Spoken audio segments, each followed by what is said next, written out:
Hello, everyone. This is Eric Pennington, and welcome to the Spirit of EQ podcast. We're glad that you've tuned in. A few things we wanted to tell you at the beginning of the show, and that's this podcast was created to be a tool to help you, primarily to discover and grow your EQ. Science and our own lived experiences confirm that the better we are at managing our emotions, the better we're going to be at making decisions, which leads to a better life. And that's something we all want. We're glad that you've taken out the time today to listen and hope that something that you hear will lead to a breakthrough. Hey, one last thing. We'd really appreciate a review on whichever platform you use to listen. And if you want to, leave some comments about what you heard today, as well as follow and subscribe. That way you won't miss a single episode as we continue this journey. And with that, the show begins. Hello again, Jeff. Hi, Eric. I was just thinking about this today. We haven't been in the studio for quite a while. I know. We don't have weather to blame for that. No. Well, we might have. There might have been a couple of days in the winter that we just couldn't get to the studio, but it's good to see you again. Yeah, it's nice seeing you in person, and Eric, too. Or not Eric. You're Brett. You're Eric. You're Brett. That's all right. You're producer. allowed that. You're allowed that. I'm really interested in where we're going today with this episode about rekindling wonder, right? Right. So, just a quick little story. I and the audience probably remembers this. I follow a lot of Andrew Huberman's podcast, and he has a recent one out about. It's not worded as wonder, but it's something about awe, being in awe, right? Right. And this guy's he focuses on, quite frankly, on emotions. That's part of his work. Professor of psychology, I think at Stanford. I may have this wrong, but he was talking about a way in which you can find awe is to focus on something very small and then zoom out to something very large. Mm-hmm. So think of a tree. Right now, where we are, as you know, Jeff, we're starting to see buds, and soon leaves will be on the tree. The idea that you would go to that tree and just focus in on one leaf, and then open up your aperture. Am I saying that right? Yep. As a photographer, right? And see the tree as a whole and all of the leaves. And I can't wait to try that experiment, but. I'm not sure that's where you were going with wonder, but it is in a way. I wanted to kind of throw that out to kind of set the stage. But what was the thing that prompted you on this idea of wonder? There was a couple things. My granddaughter has had her first child. Wow, so that makes you a great grandfather. And I was lucky enough they live out in Texas, so that's a bummer. But I was able to hold him a few weeks ago. He's little 6 weeks, 8 weeks. Yeah. Little guy. And I'm holding him, and then I started to wonder and thinking about, this is a new life. Thinking about that process of this. He wasn't here a couple months ago, but now he is. Yeah. So that's wonder.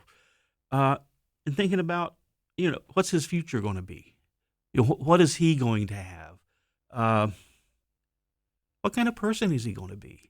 Who around him is going to influence him? And luckily, I think he's surrounded by people that are going to help him be a good person. And thinking about that. And then I got to thinking about, recently, we just had the 4 people fly around the moon. Yeah, the Artemis. Right? The Artemis people.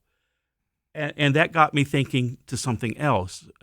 At my age, that's when Apollo, when we first went to the moon, and the spokesman back in the day, in the 60s, was Walter Cronkite.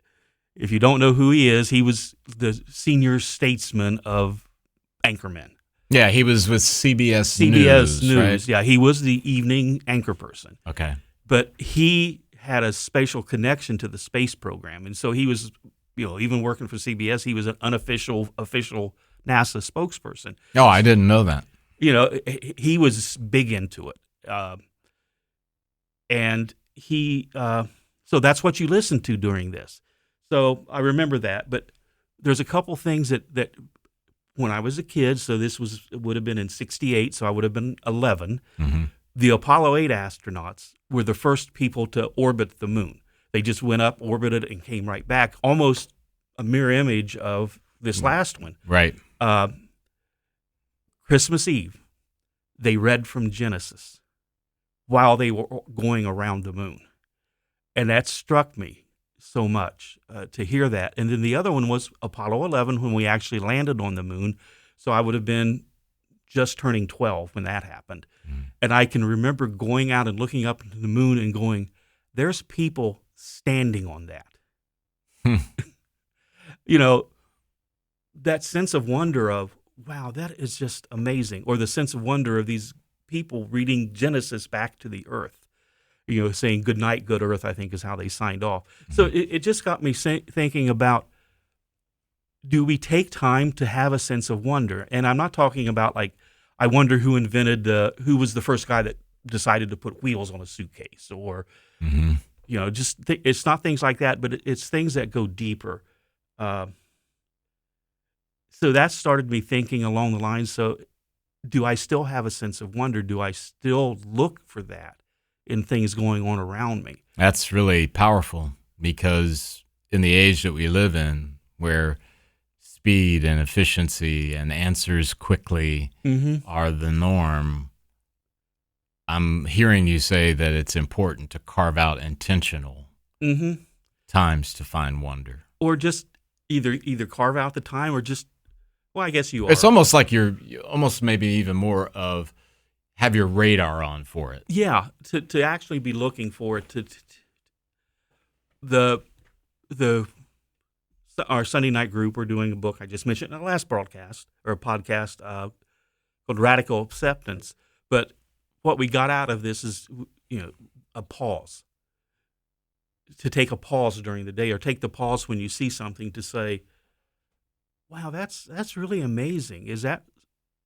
This needs to be examined a little bit more. You know, it's interesting too, Jeff, because I know we just recorded an episode with Perry Moffmer, and you know, he was talking about how we have in our culture this almost madness of seeking answers outside of ourselves, everything outside. And I think that is a block to finding wonder, because if everything is about an answer and a fix, what you're talking about is just, it's almost like an appreciation for what is. Yeah, to look at that and go, what does this really mean? What is? I look at wonder like somebody that can come up with lyrics and the music to go along with a song. To me, that's how do they do that? I don't have any idea.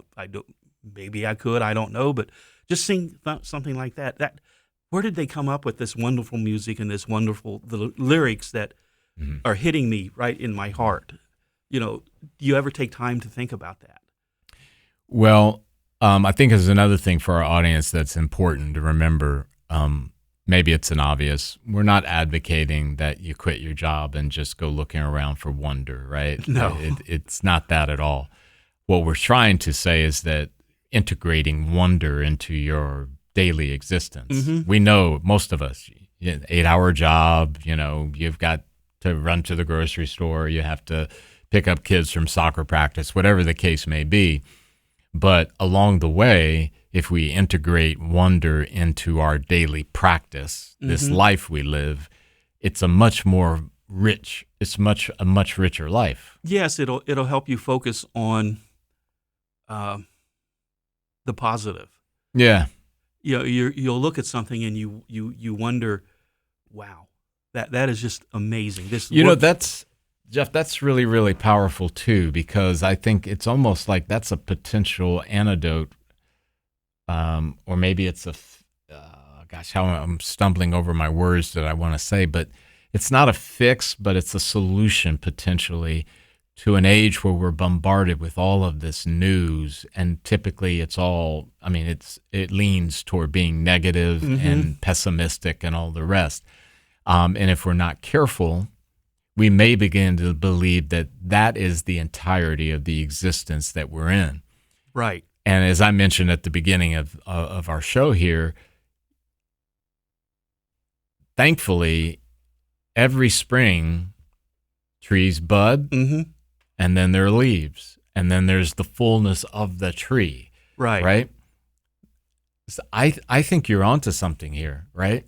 Like, if I can carve out time, if I'm intentional about noticing and having my radar on, as I said, maybe I can counter some of that negative stuff that continually gets pushed my way with, oh my gosh, this tree has probably been here for hundreds, if not thousands of years. Yeah. And it's still growing. It's still living. Yeah, you look at that leaf, and then, okay, there's a scientific process going on where the chlorophyll takes the sunlight and blah, blah, blah, blah, Right. blah. Take the time to not look at that scientifically. Look at that as, this happened. Humans didn't do this. Yeah. This happened. Nature made this. Yeah. Take it, and then you do that. Then it takes this energy that it makes. and you go through the whole process. Yeah. It's wonderful. And you can go into back to your things about the lyrical. Obviously, if you're a new listener to our podcast, you wouldn't know how much we appreciate Neil Peart of Rush. Yeah. And though he was a fantastic drummer, I would say he was equally, if not better, lyricist. Exactly. Right? And there are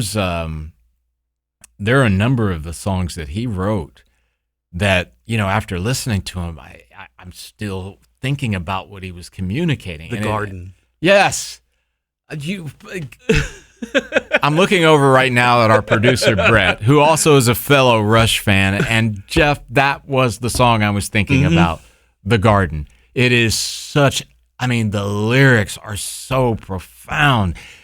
And I, for one, and I really like the live version of it. I don't know which version you but both. Okay, Yeah. but I like the live version. And I just go, yeah, that slowing down enough to go, man, his insight within that. He's not. I don't think he ever went to college. Yeah, I don't know. He's No, he was just gifted. I mean, I mean, he might even be considered like an alien because it was, he was so on mark.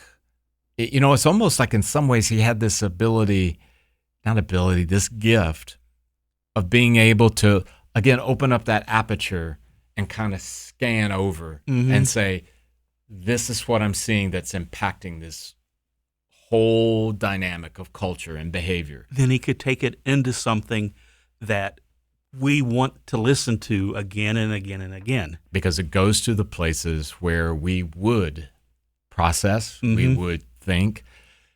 But as much as I'm saying that, there are some people that would say, potentially, maybe a lot of people, I don't have time. I've got to do this, I've got to do that. And this kind of takes me to something we were talking about with our guest Perry earlier and with our producer Brett offline. Time is currency. And everybody's given it when you're alive. The question is, how are you going to spend that? And I've said this before, especially to my family as of late. I respect and I think it's honorable to do the very best job you can do for your employer and to be committed. But be careful to not allow that to cross over into identity and to blind allegiance. Right. Because they're a business and they're going to march to the drum of the business needs, and your needs will be second. Again, this is not my call to stop, don't do that, do this. It's be aware, because that currency, there's a limit to it. There's going to be a time where all of us are not going to get that deposit, where the deposits will stop. Right. The currency we will no longer have currency. So I think there's a tremendous opportunity to carve out a little bit of time. And who knows, Jeff, right? You carve out 5% today. Maybe in 3 months, you go to 8%. Mm-hmm. Maybe in another 6 months, you can move it to 12. Mm-hmm. And all of a sudden, and this is the trickery of our age. Well, if I do that, how am I going to pay attention to my mortgage, and how am I going to make sure that I take care of this business need? You might be surprised at how much you can accomplish without keeping your eyes so fixated on that. This quite possibly can equip you better to take care of those things, because you've got a different mindset. That's great. Yeah, because in this wonder that I think say this again. What I'm taking from what we're talking about is this wonder is also a possibility. Mm-hmm. Yeah, like I talked about, I'm wondering about the possibilities of my grandson. Yeah, I'm wondering about the possibilities that these 4 astronauts in the Artemis. Mm-hmm. What possibility comes from that? Yeah, and you don't know. You don't know, and I think there's also a reality that there's always going to be those things that are not necessarily to our liking. And right now, as we are recording this episode, the United States is at war with Iran. Mm-hmm. Obviously, nobody wants that. However, the dynamic of life and circumstances are most often not in our control. Mm-hmm. I didn't get a call asking me if I think it'd be a good idea to go to war with Iran. And what would you bomb first? Right. No one did that. No. So I have to take a look at that and go, since I don't have any control over it and I don't have any responsibility for it, I'm to focus on the things that I do. I do have control and responsibility. I liken it that I do have a responsibility to slow down and embrace wonder. I'm not saying that has to be for everybody. But I think everybody has the control to do that. So you can. Nobody is that busy that they can't. Mm-hmm. I don't believe that. And if you're in the audience and say, I'm the exception to the rule, then bless you. But I think most everyone has the control over, if they choose, to look at wonder. So let's, because we always try to give people some insight and tips on what they can do. So what are some things that people can do if maybe they're listening and they go, I like that idea, but how? I think first you need to look at your mindset. And one of the words that I came up with was, are you jaded? Mm-hmm. And I'll let you read, because I stumble when I read out loud. All right. Well, if I stumble too, you'll know you're not alone in the universe. This is Merriam-Webster. Okay. So jaded describes feeling exhausted, cynical, or lacking enthusiasm, typically caused by overexposure, boredom, or having experienced too much of something. It implies a loss of excitement or dulled, world-weary attitude, or a dulled, world-weary attitude.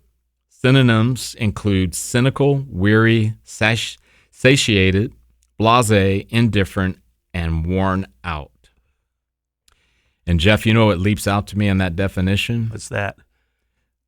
Typically caused by overexposure. Yes. And when I think of that, I think of those that are working too many hours. I think of those that may be doom scrolling. Mm-hmm. Because if you're doing that, if you're overexposed, you are going to miss the leaf, and the leaf that becomes leaves, and fill in the blank, a great grandson, it's almost sinister how this thing we're living in is set up. Because you would think that we're being duped into believing things that will not pay a return and ignoring the things that will. Mm-hmm. And I've used this example. I've probably done it multiple times here. So if you in the audience have heard it before, hopefully you'll take it as encouragement, or you can turn it off if you like. I understand. one of my favorite places on the planet is Dawes Arboretum, and Dawes Arboretum, wonderful arboretum, and in Central Ohio, and I went there on my own once. I typically go with my wife, but this time I went by myself, and it was in the spring. Things were blooming, right?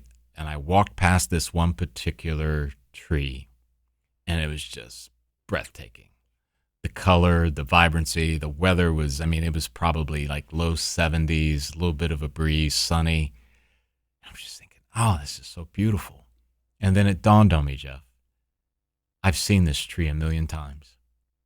I've walked past it, good weather, bad weather, with my wife, not with her. And I started thinking, how many times have I walked past it and never stopped? And typically, in the world in which I ran before my current life, I was that person. I don't have time. I have to do this. I have to do that. Or I'd be there and be thinking about what the next day was going to look like, what I was going to have to tackle, what I was going to have to work on. So it was in many ways, and I felt this, man. It's like that tree saying, I've always been here. I've always wanted you to look. I wondered when you would. Mm-hmm. And I'm thankful because I figured some of this out. I discovered about that shift, about what's important before it was too late. And now I always stop. Always. Michelle and I, a couple weeks ago, she works for City Westerville Schools, so she was off for spring break. Mm. And we just wanted to get away for a couple of days. So, of all things, we rented a converted caboose in Marietta, Ohio, an Airbnb. Oh, interesting. With the whole idea of we're not doing nothing. We had no plans. Mm-hmm. And we had it was so much different than worrying about it. You know, the deck of the caboose looked out over the Ohio River into West Virginia. Mm. I sat like 2 hours just drinking a cup of coffee or a cup of tea and just doing that. We went to a bar. We're not bar tavern people, but we went to this. It was so much fun. The people there were great. We wouldn't have had that. Then we walked the river walk along the Ohio River in downtown Marietta, and we saw I don't know what you call it, but it was like an antique thrift shop thing, and the name was so funny. It was Dead People Stuff. Oh, God. We spent 2 hours in there. That's funny. I'm sorry. You were going toward what people can do. Yeah. So I'm going to stay with you on that. Okay. So how about some tips for everyone? We've talked about most of them. It's just take the time. And what is your attitude? You know, what are you feeling during the day? Are you feeling all those things that we just, underjaded? Underjaded. Mm-hmm. The word that keeps coming to me is meh. Mm-hmm. Mm-hmm. I think that takes that whole definition into one word. Yeah. Are you feeling meh? So once again, it takes practice. We talk about this a lot. Yep. And it takes curiosity. We talk about that a lot. But take the time. What stood out to me today that wasn't meh? Mm. And start concentrating on that. And what I've found in just a couple weeks of thinking about this is I'm finding more and more things to go, wow. Yeah, that's a great point. And I would say for our audience as well, when you begin to make this shift, if you're in that place, right, your brain's going to resist because you're building a new neural pathway. And that always comes with it. I would say in more cases than not, you're going to feel the resistance. Your brain is going to put up a little bit of a fight, but that's okay. That's just your brain's normal propensity. Self-protection. It's detecting a threat. You're going to Marietta. We never go to Marietta. We've never been to Marietta. All of the distinctions of choices. But hang in there because, to your point, Jeff, maybe it's a couple of weeks for you, maybe it's 3 weeks for someone else, but eventually you're going to build a new way of thinking and a new way of approaching it. Mm-hmm. And then you'll find that you are incorporating more and more wonder. Right. Yeah, that's great. Well, Jeff, as always, it's great to see you again. Yes. And for our audience, we appreciate you tuning in. We look forward to the next time that we're together. Take care. Hi, everyone. This is Eric Pennington with the Spirit of EQ. I'm not introducing a new episode today. I'm here to tell you some things that might help you. Jeff, you're with me as always. So Yes. how do people get in touch with us? Well, the best way is just send us an email at info@spiritofeq.com. That's awesome. Jeff, I was also thinking about reviews, and I'm notoriously bad at asking for them. So reviews on all of the platforms, wherever you get your podcasts. Yes. You think that'd be good? I think that would be great because, one, that will help us learn how to make better ones. And it's always good for us So to hear. we're not the perfect podcast hosts? We're close. Okay, all But- right. but But, not- still, not totally we want your perfect. feedback. We want your feedback. But it also might let us know a new subject. Hey, we need to dig deeper into that.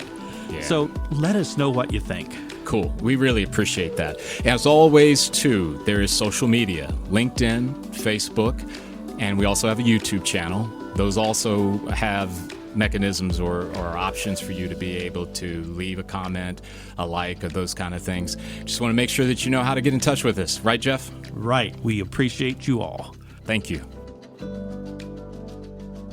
Once again, we really appreciate you tuning in today. One of the things that Jeff and I want to bring to your attention as well is that when we created this podcast, it was not intended to take the place of a clinician. In other words, if you find yourself in a place where there's something deeper going on or something that you cannot solve on your own, we do recommend that you reach out to a clinician of some sort. This podcast is purely opinion-based, and it is rooted in the desire to help you along your path in whatever way we can. However, it is never going to replace, nor should it ever be looked at as a replacement for clinical help in any way. Thanks again for tuning in.